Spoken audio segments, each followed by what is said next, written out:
Dear children, welcome back to the online class of Sri Gokulam Public School. Last class we started the chapter Money and Banking. First let us study about the meaning of monetary policy. As you know, monetary policy is the policy of the central bank of a nation relating to supply of money, rate of interest and supply of credit. In India, it is the policy of the RBI, that is the central bank of the country. RBI as an apex bank, preparing and implementing our monetary policy. RBI is the architect of our monetary policy. As an apex bank, RBI is controlling and directing all the other banks, in the financial system. So, as the central bank of the nation, what are the important functions of RBI? These are the important functions. Bank of issuing notes. That is currency authority. The monopoly power to issue our currency notes. Okay. Banker to the government. Banker, agent and financial advisor to the government of India. Central and state governments. Bankers, bank and supervisory role. As the apex bank, RBI can control and direct all the other banks. Okay, RBI is controlling, managing and directing all the other banks. So, bankers, bank and supervisory role. Lender of last resort. What do you mean by lender of last resort? Commercial banks, and other banks, they can approach to RBI during situations of financial emergencies. By offering loans, RBI can help the other banks. Okay. So, RBI is also known as a lender of last resort. Why? Because other banks can approach to RBI during situations of financial emergencies. By offering loans, RBI can help them. So, RBI is known as lender of last resort. Okay.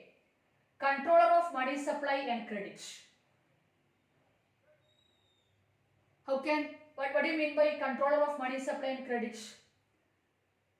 During inflation and deflation or during excess and deficient demand, by controlling the availability of credit, RBI can control money supply. Okay. Custodian of foreign exchange reserves. RBI is also known as custodian of foreign exchange reserves. RBI is buying and selling foreign exchanges so as to attain stability in the foreign exchange market. Okay. Now, here we have to study in detail about role of RBI as a controller of money supply and credit. That is, during inflation and deflation or during excess demand and deficient demand, so as to achieve growth plus stability, how RBI is using credit control measures. Okay. So as to achieve growth plus stability. So when we talk about the role of RBI as a controller of money supply and credit, that is instruments of credit control. We have two types of credit control, quantitative and qualitative. Quantitative credit control means so as to make adjustments in the availability of credit, especially the quantity of credit in an economy. Qualitative means allocation of credit for the various sectors as per requirements. So, What are the various quantitative credit control measures? Bank rate policy, repo rate, reverse repo rate. The three policy rates used by the RBI to control credit supply and money supply. Bank rate, repo rate and reverse repo rate. Three policy rates. And cash reserve ratio and statutory liquidity ratio, two policy rates, and open market operations. So what are they? Bank rate, repo rate, reverse repo rate. Three policy rates, cash reserve ratio and statutory liquidity ratio. And last one, open market operations. These are the quantitative credit control measures used by the RBI ultimately to control money supply by controlling the availability of credit. Qualitative credit control measures. Qualitative credit control measures means allocation of how RBI can allocate credits for the various sectors as per requirements.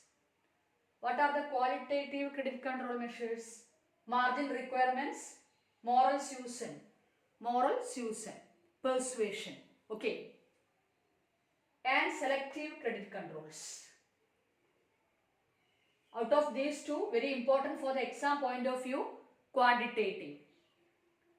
Bank rate, repo, reverse repo, CRR, SLR and open market operations. Qualitative, margin requirements, moral suasion and selective credit controls. Remember that when we talk about the role of the RBI as a controller of money supply and credit, two types of credit control measures, quantitative and qualitative. All these measures are used by the RBI ultimately to control money supply by controlling the availability of credits, by regulating credit creation capacity of the commercial banks. What is the ultimate aim? Ultimate aim is to achieve growth plus stability. That is by removing inflationary and deflationary tendencies. Okay, that is during excess demand and deficient demand. How RBI can use these tools, so as to create a desirable level of employment, output and income. Okay, thank you.